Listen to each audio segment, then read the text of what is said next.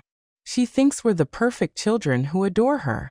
She still says, "Thank you for taking care of me, honey," when I bring her breakfast in bed. If she only knew that I'm giving her that breakfast to keep her calm while I prepare her funeral in life. In that moment, something inside me broke irreparably. It wasn't just the betrayal. It wasn't just the pain of discovering that my daughter hated me. It was the humiliation of realizing that while I blessed her every night in my prayers, thanking God for giving me such a good daughter, she was calculating how many days were left until she could get rid of me. With the $485,000 the house is worth, we can pay off all our credit card debts, the car loan, and we'll even have enough left over to go to Europe on vacation like we've always wanted, Grace continued. And the best part is we won't have to pretend to love her anymore. No more Sundays pretending we like her horrible food. No more listening to her repetitive stories from when she was young. Every word was another stab. My food, which I prepared with so much love every Sunday, hoping they would come to visit. My stories, which I told because I wanted to share the beautiful memories of my youth with them, and teach them about our family. Everything I thought was love and connection was for them a nuisance they had to endure. In a month, Mom will be in the home and we'll own everything, Grace finished saying. We can finally live in peace without that bitter old woman controlling us. Besides, the life insurance she has is in our name, so if something happens to her at the home, God forgive me for saying this, it wouldn't be so bad. Those last words froze my blood. Not only did they want to steal my house and my freedom, but they had coldly calculated that my death would also be convenient for them. They had turned their own mother into an investment, hoping to gain profits from both my life and my death. The message ended with laughter and comments about what restaurant to choose for dinner that night, as if they had just planned a vacation instead of the total destruction of the life of the woman who had loved them more than anything in the world. I stayed seated on my kitchen floor for I don't know how long, with the phone still in my hand, replaying the message over and over, hoping I had heard wrong, hoping it was a nightmare I was going to wake up from. But every time I listened, the reality became more raw, more painful, more definitive. That night I couldn't eat. I couldn't sleep. I couldn't do anything but walk around my house looking at every object, every photograph, every memory I had built, thinking that one day I would lovingly pass it on to my daughter. Now I knew that all of it was going to be stolen, sold, or thrown in the trash without any respect for the memories it represented. But as I walked through my house in the dark of that morning, something began to change inside me. The sadness and pain started to transform into something I hadn't felt in a long time. Pure, cold determination. My daughter thought I was a naive old woman who was easy to manipulate. But she had completely underestimated the woman who had raised her. At dawn, I got up with a mental clarity I hadn't had in months. I put on my most elegant crimson suit, the one I kept for special occasions. I grabbed my purse with all my important documents and left the house before Grace and Richard woke up. I had a plan, and they had no idea what was coming. That morning, I woke up at exactly 5 o'clock as if my body knew it was the most important day of my life. All night long, I had been planning every move, every word, every detail of what I was going to do. I was no longer the naive Margaret who had allowed her own daughter to manipulate her for months. Today, I was going to show Grace that she had completely underestimated the woman who had raised her. I put on my crimson pantsuit, the same one I had worn to her college graduation. I put on my makeup carefully, styled my hair elegantly, and put on the pearl earrings my mother had left me. I wanted to look like the strong, dignified woman I was, not the vulnerable victim they thought I was. Before I left, I wrote a note and left it on the kitchen table. Left early to take care of some personal matters. We'll be back in the afternoon. Love, Mom. I didn't give them any more details because they didn't deserve them. For months, they had made decisions about my life without consulting me. Now, it was my turn to act without giving them an explanation. My first stop was the bank. I arrived exactly when they opened at 8 in the morning. "Good morning, Ms. Baker," said Nora, the manager who had known me for 15 years. "How can we help you today?" "Nora, I need to review all the transactions in my account for the last 6 months, and I want to change all my beneficiaries," I told her with a firmness that surprised her. "I also need you to explain to me if anyone has tried to access information about my accounts without my authorization." Nora frowned as she reviewed my file on the computer. "Miss Baker, I have several inquiries about your account registered here made by your daughter, Grace. She presented a letter signed by you authorizing her to review your bank statements to help you with your finances." My blood boiled. "Nora, I never signed that letter. Can you show me that document?" When I saw the supposed authorization, I immediately recognized that the signature had been forged. It was similar to mine, but I had never written my name with that slant. "This is a forgery," I told her, showing her my ID so she could compare the signatures. "My daughter has been fraudulently accessing my bank information. I need you to immediately cancel any authorization she has and put a security alert on my account." Nora turned pale as she realized the seriousness of the situation. "Ms. Baker, this is very serious. We are going to cancel all unauthorized access immediately, and I recommend that you file a fraud report." "That's exactly what I'm going to do," I replied. "But first, I need to protect my assets. I want to transfer all my funds to a new account that only I can manage, and I want to change the beneficiary of my life insurance." For the next hour, Nora helped me secure all my finances. I transferred my $8,750 in savings to a completely new account. I changed all the passwords and named a charitable foundation for abandoned seniors as the beneficiary of my life insurance. Grace was no longer going to see a single cent of my money. My second stop was the county clerk's office where Carol, Grace's accomplice cousin, worked.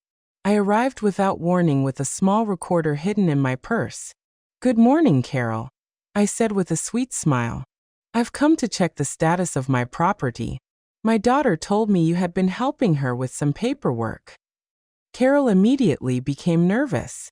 "Oh, Aunt Margaret, what are you doing here? Grace didn't tell me you were coming." Her hands trembled as she tried to quickly close some documents she had on her desk. "Don't worry, Carol," I said, maintaining my casual tone.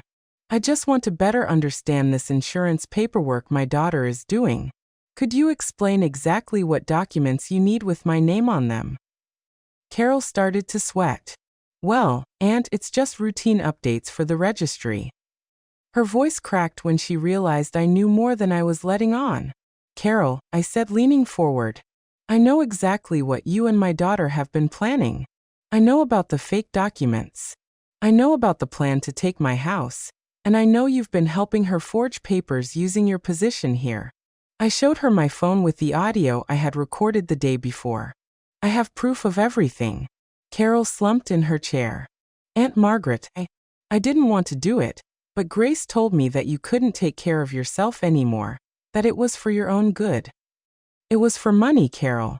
Don't pretend it was for my own good," I told her firmly.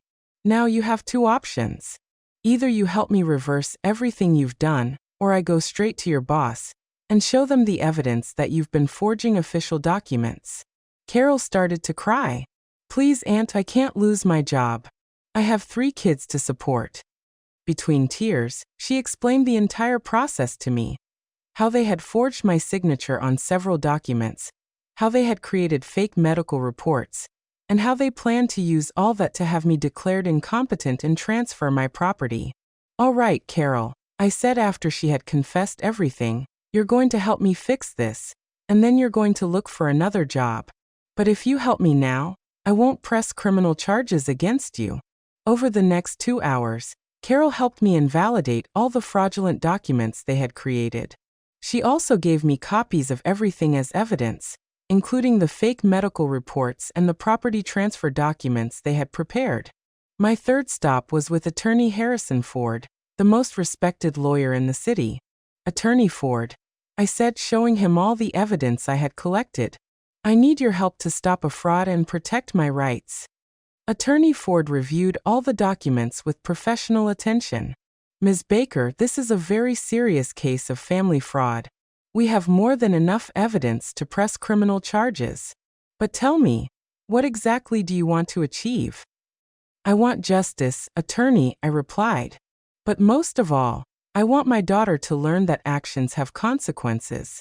For 66 years, I have been too good, too generous, too understanding. It's time for someone to defend me, even if I have to do it myself. The attorney smiled with admiration. Ms. Baker, we are going to prepare a legal strategy that protects all your rights and sends a very clear message about the consequences of trying to defraud a senior citizen. For the next few hours, we prepared a civil lawsuit for fraud, falsification of documents, and attempted illegal appropriation. We also prepared a criminal complaint against Grace, Richard, and Carol. The attorney explained that I had a solid case, and that it was very likely I would recover all the damages caused. By the end of the afternoon, I returned home feeling completely different. I was no longer the vulnerable victim who had left that morning. I was a woman who had taken full control of her life and was ready to face the consequences of years of allowing others to abuse her kindness. When I arrived, Grace and Richard were in the living room watching television, acting as if nothing had happened. "Hi, Mom," Grace said with that fake smile that I had already learned to recognize. "How did your errands go?" "Very well, honey," I replied calmly. "I took care of exactly what I needed to." I sat in my favorite armchair and looked at them intently. "By the way, some people are coming to visit us tomorrow. I hope you're here to receive them." "What people, Mom?" Richard asked with curiosity. "Oh, you'll see," I told them with a mysterious smile. "They are people who are going to help us clarify some important things about our family's future." That night, we had dinner in silence. I knew exactly what was going to happen the next day, but they had no idea of the storm that was coming. For the first time in months, I slept soundly with the peace of mind that justice was on its way. The next day, at exactly 10 o'clock in the morning, the doorbell rang. "I'll get it," I said, getting up quickly before Grace or Richard could move. At the door were Attorney Harrison Ford, 2 police officers, and a public notary. "Good morning, Ms. Baker," the attorney said. "We've come to execute the orders we discussed yesterday." Grace and Richard got up from the sofa with looks of complete confusion. "Mom, what's going on?" Grace asked. "Who are these people?" "Sit down," I told them with an authority they had never heard in my voice. "It's time for you to know the truth." Attorney Ford cleared his throat and began to speak. "Ms. Grace and Mr. Richard, I am here on behalf of Ms. Margaret to inform you that we have discovered irrefutable evidence of fraud, falsification of documents, and conspiracy to commit illegal appropriation against her." Grace and Richard's faces turned completely white. "What are you talking about?" Grace stammered. "We would never do anything like that." "Grace," I said, taking out my phone, "do you want me to play for everyone the voice message you accidentally sent me yesterday?" In that moment, I saw all the blood drain from my daughter's face. Her eyes filled with pure panic as she realized that her perfect plan had been discovered because of her own negligence. The moment of truth had arrived, and there was no turning back. The silence in my living room was deafening. Grace and Richard were petrified, staring at me as if they had seen a ghost. For all these months, they had believed they had total control of the situation, that I was a helpless old woman they could manipulate at will. Now they realized that they had completely underestimated the woman who had raised them. "Attorney Ford," I said, keeping my voice firm and serene, "please proceed with the presentation of the evidence." The attorney opened his briefcase and took out a thick folder full of documents. "Ms. Grace and Mr. Richard, we have in our possession irrefutable evidence of the crimes you have committed against Ms. Margaret." He placed the first documents on the coffee table. "Let's start with the forgeries." He showed Grace the document she had signed at the bank, authorizing herself to access my accounts. This is her authentic signature, he said, pointing to my ID. And this is the forged signature that you presented at the bank. The differences were obvious when seen side by side. I don't know what you're talking about, Grace stammered. But her voice was trembling so much that it was clear she was lying. Mom asked me to help her with her accounts because she was forgetting to pay the bills, Grace said. Grace, I said with a calm that even surprised me. Stop lying. There's no escape now. I took out my phone and pressed the play button. My own daughter's voice filled the room. Richard, I can't take having my mother in this house anymore. She's a total nuisance. She gets into everything we do. I watched Grace's face completely fall apart as she listened to her own words.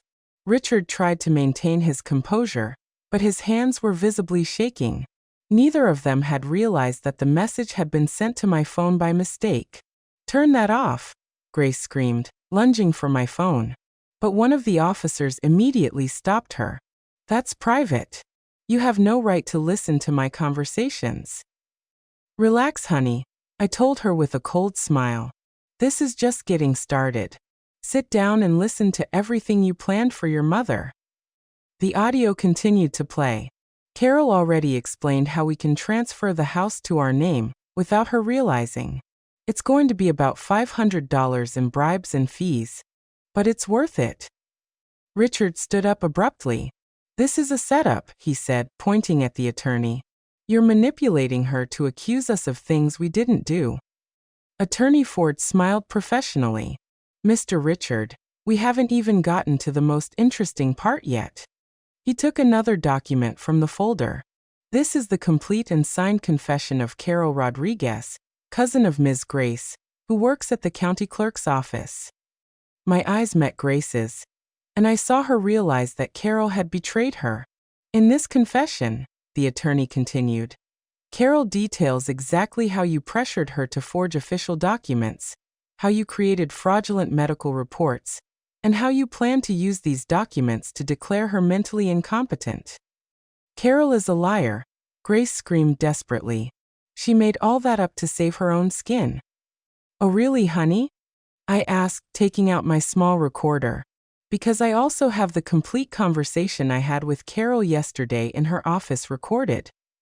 I pressed the play button, and Carol's voice, confessing everything in tears, filled the room. Grace told me that you couldn't take care of yourself anymore. She showed me how to forge your signature. She promised me she would pay me $2,000 once she had the house. Richard sank into the sofa with his hands on his head. This is a nightmare, he mumbled. Everything got out of control. No, Richard, I said firmly. This is justice. What was a nightmare was living in my own house, feeling like a prisoner, listening to you talk about me as if I were a nuisance, watching you plan to steal everything I've worked for in my life. Attorney Ford continued with the presentation of evidence. We also have the fraudulent medical reports that you commissioned. He showed the documents where corrupt doctors had written that I had senile dementia and was incapable of making decisions for myself. Ms. Margaret voluntarily underwent a full psychological evaluation yesterday conducted by Dr. Raymond Morales, a geriatric specialist at the General Hospital. He pulled out the official report. The results show that Ms. Margaret is in perfect mental condition with a clarity and reasoning ability superior to the average for her age. This proves that all the previous reports were fabricated. Grace started to cry, but they weren't tears of repentance, but of desperation at seeing her plan completely fall apart. Mom, please, she pleaded with me. We just wanted to take care of you. We thought it would be better for you to be in a place where they would attend to you professionally. Take care of me? I asked with a bitter laugh. By stealing my house, lying about my mental health, planning to institutionalize me against my will. I stood up and walked toward her. Honey, in that message, you also said you hoped I would die soon so you could collect my life insurance. I never said that, Grace screamed. I replayed that specific part of the audio. Besides, the life insurance she has is in our name, so if something happens to her at the home, God forgive me for saying this, it wouldn't be so bad. The silence that followed was devastating. Even the police officers exchanged looks of disgust upon hearing a daughter talk about her mother's death as a financial opportunity. But there's more, the attorney said, taking out another folder. We also discovered that for the last 6 months, Ms. Grace has been withdrawing money from her mother's accounts without authorization using fraudulently obtained information. He showed the bank statements where withdrawals ranging from $500 to $1,500 were seen, all made by Grace. In total, they have stolen $8,750. $8,750 from Miss Margaret's accounts. That money was for house expenses, Richard protested. We were paying for food and utilities. That's a lie, I replied. I was still paying all my house bills with my pension. That money you stole was for your personal whims. I saw you buying expensive clothes, going to fancy restaurants, while you told me we had to save because times were tough. The attorney continued to expose every detail of their criminal plan. We also have evidence that you contacted the director of the St. Francis home and paid a $1,200 registration fee to secure a spot for Ms. Margaret, all without her knowledge or consent. He showed the payment receipt and the admission documents they had signed behind my back. You planned to take her this coming Tuesday, telling her it was a routine medical appointment. It was for your own good, Mom? Grace insisted desperately. You were getting so forgetful. Sometimes you got confused. Enough with the lies. I finally exploded, losing the composure I had maintained throughout the confrontation. I have never been confused. You invented those stories to justify your plan. I still manage my own finances, cook my own food, take care of my own house, and even help you financially when you ask me. I addressed Grace directly, looking her in the eyes. You know what hurts the most, honey? It's not that you wanted to steal my house. It's not that you planned to institutionalize me against my will. What hurts the most is that for all these months while I hugged you and told you how much I loved you, you were calculating how much money you were going to make from my death. Grace completely broke down and began to cry hysterically. I'm sorry, Mom. I'm so sorry. We were desperate for money. We had so many debts. We didn't know what to do. Desperation doesn't justify betrayal. I told her firmly. If you needed money, you could have asked me honestly. My entire life, I have given you everything I have. But instead of trusting my love, you decided to steal from me and destroy me. The police officer approached with handcuffs in his hand. Miss Baker, do you wish to proceed with the arrests? I looked at my daughter who was crying inconsolably, and for a moment, I felt a pang of maternal pain. But then I remembered her words in the audio, her coldness in planning my destruction, her laughter when talking about my death. Yes, officer, I replied in a firm voice. Proceed with the arrests. Seeing my own daughter being handcuffed in my living room was one of the most painful images I had experienced in my 66 years of life. But it was also the moment I realized I had regained my dignity and my personal power after months of feeling like a helpless victim. Mom, please. Grace yelled at me as the officer led her toward the door. You can't do this to me. I'm your daughter. I'm the only thing you have in this world. Her words echoed in my mind with a bitter irony.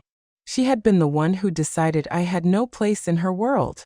Richard, on the other hand, looked at me with a pure hatred that chilled my blood. This isn't over, you crazy old lady, he whispered as he passed by me. You're going to pay for ruining our lives. Those words didn't scare me, but they confirmed that I had made the right decision by exposing them. After Grace and Richard were taken away, my house was left in an absolute silence I hadn't experienced in months. For the first time since they had come to stay temporarily, I could walk around my own house without feeling like I was being watched, judged, or manipulated. But that peace didn't last long.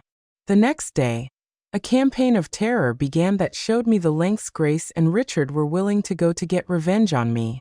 The first attack came through social media. Grace had created a fake profile and had started posting terrible stories about me in local community groups on Facebook. My mother has senile dementia and falsely accused us of theft, she wrote. She's so confused that she doesn't recognize her own family. Please, if you see her alone on the street, call me because she shouldn't be unsupervised. The posts included photos of me taken without my knowledge, where I appeared distracted or tired, which they had edited to make it look like I had mental health issues. The comments from strangers were devastating. Poor woman. She looks very confused. How terrible for a mother to accuse her own children. They should seek professional help for her. Ms. Rose, my neighbor for a lifetime, came to my house worried after seeing those posts. Margaret, honey, are you okay? I saw some really ugly things online about you and your daughter. I had to explain the whole situation to her. Show her the evidence I had so she would understand that it was all a smear campaign. But the harassment escalated quickly. Phone calls started coming in at all hours of the day and night. Unknown voices insulted me, threatened me, and told me I was an unnatural mother who had destroyed her own family for money.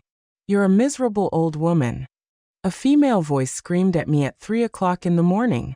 I hope you die alone and abandoned. People I didn't know also started showing up at my house, supposedly concerned for my well-being. Fake social workers who said they had received reports that I was in danger. Aggressive salespeople who insisted on selling me security systems because a single old woman is very vulnerable. And even people who introduced themselves as distant relatives who had come to verify my mental state. Attorney Ford explained that all of this was part of a desperate legal strategy. Ms. Baker, they're trying to create evidence that you really do have mental problems to discredit your testimony in court. It's a common tactic when the accused don't have solid legal defenses. But what hurt the most was when anonymous letters full of poison and resentment started arriving. You're a failed mother, one of them said. You raised a daughter who hates you so much she'd rather see you dead. Think about what you did wrong. Another letter was even crueler. Your own children abandoned you because you're insufferable. No one will miss you when you die. The letters attacked not only my relationship with Grace, but all the sacrifices I had made in my life. You worked as a servant your whole life. And for what? For your daughter to despise you. You were a fool who let herself be used.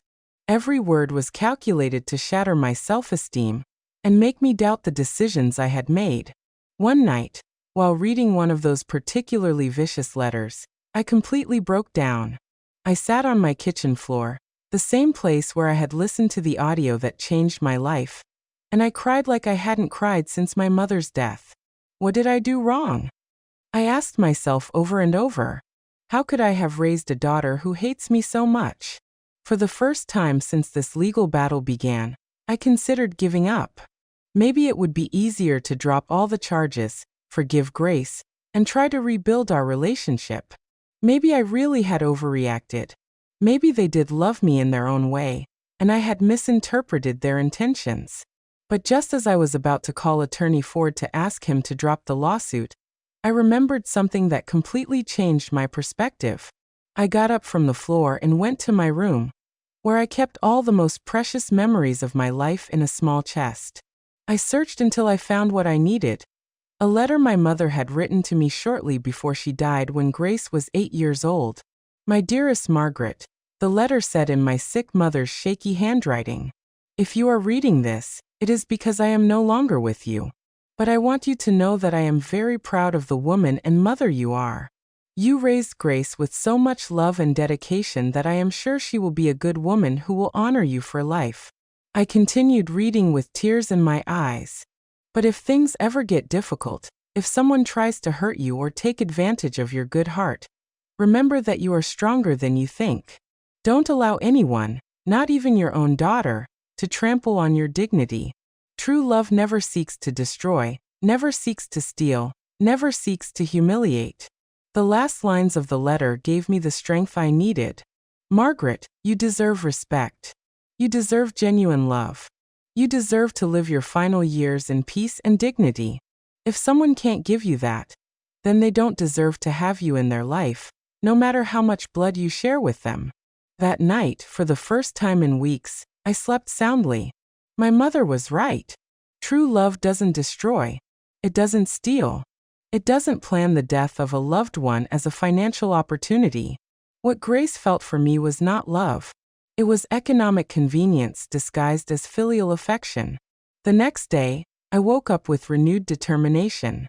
I called Attorney Ford and said, "Attorney, I want you to proceed with all the charges. I am not going to drop anything. I want this case to go all the way." "I'm glad to hear that, Miss Baker," he replied, "because I have some important news. Grace and Richard are trying to reach an out-of-court settlement. They want to avoid a public trial at all costs." "What kind of settlement?" I asked. "They are willing to return all the money they stole, pay for damages, and commit to never contacting you again if you drop the criminal charges." I thought about that proposal carefully. On one hand, I would recover my money and get rid of their manipulations forever. On the other hand, they wouldn't face the full legal consequences of their actions. "Attorney," I finally said, "I accept the settlement, but with one additional condition. I want them to sign a full confession of everything they did, publicly admitting that I am mentally competent, and that all their accusations about my mental health were false. And I want that confession to be published in the same places where they defamed me." "That's very intelligent, Miss Baker," the attorney told me.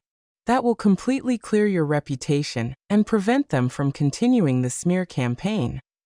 A week later, Grace and Richard signed the agreement. I recovered my $8,750 plus $15,000 more in damages. But more important than the money, I recovered my peace of mind and my dignity. The public confession was devastating for them, but liberating for me. We, Grace Baker and Richard Williams, admit that we falsely accused Ms. Margaret of having mental problems. We admit that we planned to steal her property, and that we created fraudulent documents to declare her incompetent. Ms. Margaret is in perfect mental condition, and we invented those stories to justify our criminal actions. That day, exactly 1 month after hearing the audio that changed my life, I realized that I had achieved something that seemed impossible. I had defeated those who tried to destroy me, and I had done it with intelligence, dignity, and by always sticking to the law. But my story wasn't over yet. I had a new life to build, and I knew exactly how I wanted to live it. With the legal agreement signed and my reputation completely restored, the time came to make the most important decisions of my new life. I was no longer the naive Margaret who had allowed her kindness to be abused for decades. I was a 66-year-old woman who had learned that true strength doesn't come from enduring abuse, but from defending yourself with intelligence and dignity. The first action I took was to completely change my will. I summoned Attorney Ford to my house and dictated my new final wishes. "Attorney, I want all my assets, including this house and all my savings, to be donated to the Golden Hope Foundation, which helps senior citizens abandoned by their families." "Are you completely sure about this decision, Miss Baker?" the attorney asked me. "It's a considerable estate, approximately $490,000, including the house, your savings, and the compensations you received." "Completely sure," I replied firmly. "I want that money to help people who truly need it, not ungrateful children who see their parents as a financial investment." I also stipulated that if Grace tried to contest the will, she would automatically lose any right to receive even a penny. My second decision was to move. I no longer wanted to live in the house where I had been betrayed, where I had heard my own daughter plan my destruction. "Attorney, I want to sell this property and buy something smaller, more in line with my current needs." In 3 weeks, I found the perfect place. A beautiful apartment in a residential complex for active seniors with gardens, recreation areas, and a community of people my age who valued independence and dignity. The apartment cost me $85,000. And with the $95,000 I had left from the sale, plus the legal compensations, I had enough money to live comfortably for the rest of my life. But my most satisfying revenge was completely legal and absolutely devastating for Grace and Richard. It turns out that during my investigation with the attorney, we discovered that they had lied on their tax returns for the past 3 years. They had reported much lower incomes than their real ones to pay less in taxes.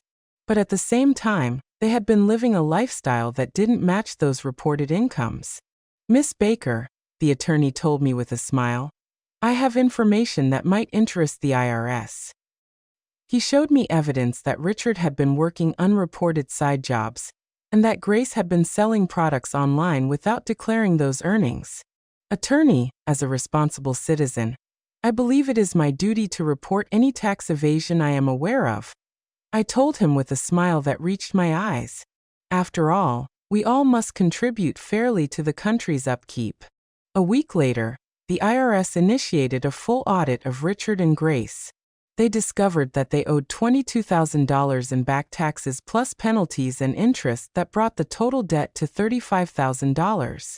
But since they didn't have that money available, they had to sell their car, pawn their jewelry, and take out high-interest loans to avoid going to jail for tax evasion. My third revenge was professional. During the investigation, we also discovered that Carol, the cousin who worked at the county clerk's office, hadn't been the only public employee involved in the fraud. There was an entire network of corruption that facilitated these kinds of thefts against seniors. With the help of Attorney Ford, we turned over all the information to the appropriate authorities. The investigation resulted in the dismissal of 6 public employees, including Carol, and the discovery of at least 12 similar cases to mine, where they had stolen properties from seniors using fake documents. When the scandal became public in the local newspapers, Grace and Richard became the perfect example of unnatural children who abused their elderly parents. Their names and photographs appeared on the front page with headlines like, "Family Betrayal That Shocked the City," "Children Plan to Steal 66-Year-Old Mother's Home." But my most intelligent revenge was social. It turns out that Grace worked at a prestigious company where personal reputation was essential for professional growth. When her boss found out about the scandal through the newspapers, he called her into his office for a very uncomfortable conversation. "We cannot have employees involved in family fraud scandals," he told her. "Our company has a reputation to protect." Although he didn't fire her immediately, he demoted her to a less important position and made it very clear that she would have no opportunities for promotion in the near future. Richard also faced consequences at his job. His supervisor, upon learning that he had participated in a plan to defraud his mother-in-law, told him, "If you are capable of stealing from your own family, how do we know you won't steal from us?" He lost all opportunities to get the promotion he was hoping for. But what satisfied me the most was seeing how their own friends and family rejected them. Richard's sister refused to speak to him after finding out what they had planned to do to me. "How could you participate in something so cruel against an old woman who had only treated you with love?" she screamed at him during a family confrontation that was witnessed by several neighbors. Grace's friends also gradually abandoned her. The mothers in her social circle didn't want to associate with someone who had so cruelly betrayed her own mother. "If she's capable of doing that to the woman who gave birth to her, what won't she be capable of doing to us?"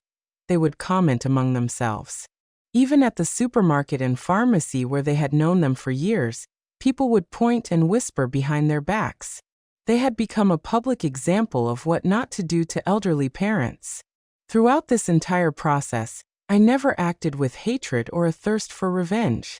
Every action I took was legal, ethical, and justified. I didn't lie about them. I didn't invent false accusations. I didn't threaten them or hurt them physically. I simply allowed the natural consequences of their own actions to run their course. 6 months after the day I heard that fateful audio, I ran into Grace at the mall. She looked haggard, tired, and much older than her 35 years. When she saw me, she approached with tears in her eyes. "Mom," she said in a broken voice, "please forgive me. I understand you're angry, but we've already paid the price. We lost everything. Our credit is ruined. Richard lost his promotion. I had to take a job with a lower salary. Don't you think that's punishment enough?" I looked her directly in the eyes without hatred, but without weakness. "Grace, I didn't punish you. The consequences of your actions punished you. You decided to plan my destruction. I just decided to defend myself." "But we're family," she pleaded.